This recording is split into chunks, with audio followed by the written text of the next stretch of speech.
Next, we will see how some humans, completely normal people without guidelines, become monsters. First of all, we have to travel specifically to the end of World War II, where they had the famous Nuremberg trials, which were trials that the victorious of World War II did especially to the Nazis, to the losers to whom they were responsible in part of the genocide and murders, and were tried in the city of Nuremberg. Most of them were found guilty and therefore sentenced to death. During the trials, many of the defendants examined the same motive for the atrocities they commit.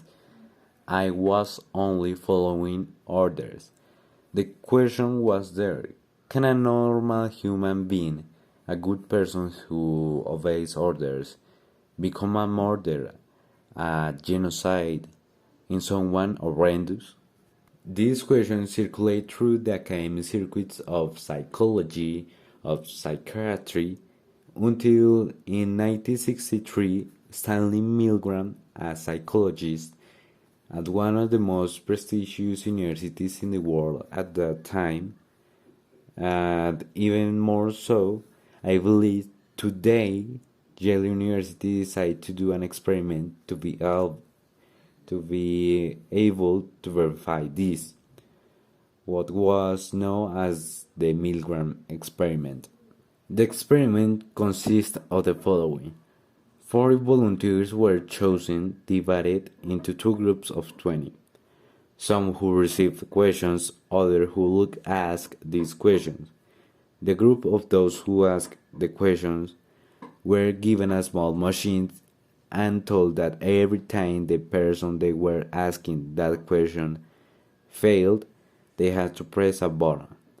The button in question will initiate an electric shock in the other person, and there were different buttons, each with more power until the last button was a bit hit.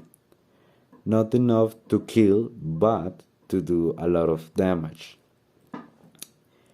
Every time someone missed a question, they had to press the button. The one who asked the questions didn't see the one who answered. There was a black screen that covered everything. Therefore, he couldn't see their reactions. But he could hear him every time they pressed the button. There were screams in the other room. Those screams were totally false. They were tricking the people into thinking that they were actually hurting someone. Many of you will think the first time you press the button and see that the other person, or you think the other person is yelling, you will stop electrocuting him, right? Well, in reality, it was not like that. 65% of the participants ended up pressing the button of the strongest shock. This experiment was very controversial, especially for obvious ethical reasons, but somehow it showed that before an authority, the human being preferred to cause harm to another than to receive the same punishment, whether verbal or physical. That is, we are prepared to harm others as long as they tell us beautiful things. I also admire because it is true that at the time it was something unique, and in fact, it has been unique because for ethical reasons it cannot be replicated, and there are many people who highly value this experiment as something important since the conclusions are quite valid, but it also has countless retractors, even countless retractors of the method. The experiment is very famous. One movie and countless videos and studies has been made. This experiment shows two great things. The first is that this can be seen with nationalisms in the armies, in the police forces, where there is an extremely hierarchical structure, where there is clearly a high command, a second command, and then there is all the mass. And if you notice, the behavior of the armies and this type of formations are behavior like this. Why are you doing this? Because they have ordered me to do. Have you ever stopped to think if this is good or bad? Yes or not? But in the end, it ends up doing it. And I think that when you have been doing it for a while, that consciousness begin to disappear and you really become a kind of automaton, and this is what this experiment shows. And then there is the second that shows it is that sadistic touch and that touch of superiority that humans have, and that is undeniable. We have an animal instinct, and animals are cruel, they are wild.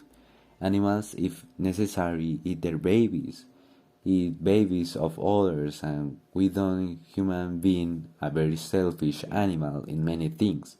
Extremely selfish, in fact. And so is the world, right?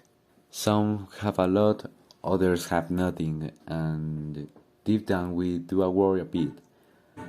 But we sleep very well, we are destroying the environment, and we all know it. And we continue doing our show. That is, the human has that point of abuse of power, even bordering on sadism, and there it was clearly seen normal people, people in theory without any disorder, who were beginning to behave with certain sadisms when noticing that they have that power and that there were not consequences. And this seems to me to be something super interesting about this experiment, and because ethical, something like this cannot be replicated.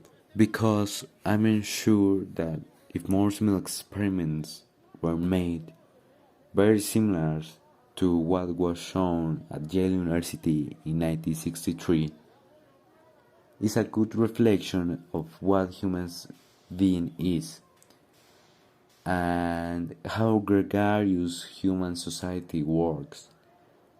Those who are down many times accept that they are down to the point of exploding, that they reach the point of I can't take it anymore, and those who are on top hold out until they are going to fall by force.